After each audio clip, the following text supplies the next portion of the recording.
ॿियो मां तव्हांखे ॿुधायां ॻोठ वारनि मां सलाह ॾियां बाबा तव्हां शादी में वञो था किथे ॿ रुपया भरियो था तव्हां घर लाइ मानी खणी ईंदा न वॾा खणी ईंदा आहियूं भरे वेंदा आहियूं पहिरां ॿुधायूं अलबराल उहो ॻोठ वारा पाण सियाणा आहिनि शहरी जेके आहिनि यार हर भुर फैशन ॾेखारींदा आहिनि कैमरा वारो साम्हूं अचे थो वॾा पोज़ हणंदा उन साम्हूं ईअं शरीफ़ थींदा अगरि कलाक बीह वञे त उहो गिरां हिते वात जे मुंहं ते झलियो बीठा हूंदा इहो वञे त पोइ हणूं असांजो बाबा पैसा था पर हिकु लाइ घर वारा तव्हांजा तव्हां कीअं कमाईंदा तव्हांखे ख़बर आहे केॾी ॾुखियाई सां कमाईंदा ऐं हीअ 1000 रुपया ख़र्च करे था अचनि 2000 रुपया ॿ गिरां हाणे 2000 ख़र्च था करे हालत छो बाबा ईअं न कंदा तव्हां वञो था तव्हां खाओ सीरो खाओ पहिरियां ॾिस मां तव्हांखे सलाह ॾियां पहिरियां तव्हांखे छा करणु घुरिजे ॾिसो शादी में जॾहिं तव्हां टेबल ते जॾहिं मां खाधो लॻे थो त तव्हां मुर्गी बचे थी ॿाकरो गोश्त बचे थो वॾो गोश्त बचे थो घणा त माण्हू त ॿाकरो कंदा ई न तव्हां इहे ॾिसो पहिरियां रुगो बूटियूं खाओ मानी न खाईंदा कयो जीअं तव्हांखे ख़बर अटो सस्तो आहे अवल छा खाओ बूटियूं खाओ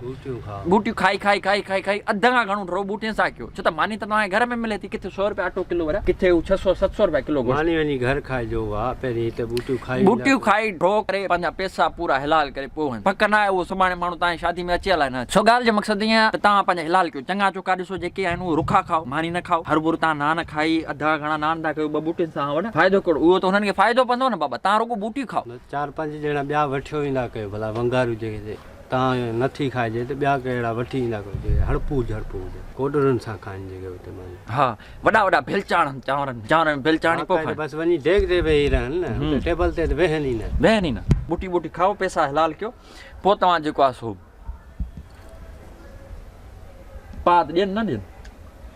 500 रुपया ॾींदा कयो बाबा छो त हर पूरो एतिरो ख़र्च 1000 लाज़मी आहे असां त 2-3 दफ़ा ते नवाज़ शरीफ़ ईअं ई खाई आया आहियूं असां वरी ख़बर छा कंदा आहियूं असां वरी घोट वारनि सां मिलंदा आहियूं कुआरेतनि सां मिलंदा आहियूं असांखे ख़बर ई न हूंदी अखियुनि जी घोट वारा सम्झंदा आहिनि त बाबा ही जेको आहे सो कुआरेतनि जे तरफ़ां आया आहिनि वरी कुआरेता सम्झंदा आहिनि घोट वारे तरफ़ां आया असां त 2-3 दफ़ा ईअं टोपी करायो ॾिसो न को कार वारो लथो आहे उनजे पोयां आस्ते उन सां गॾाईंदो वरी आज्ञा करण खे हथ ॾेई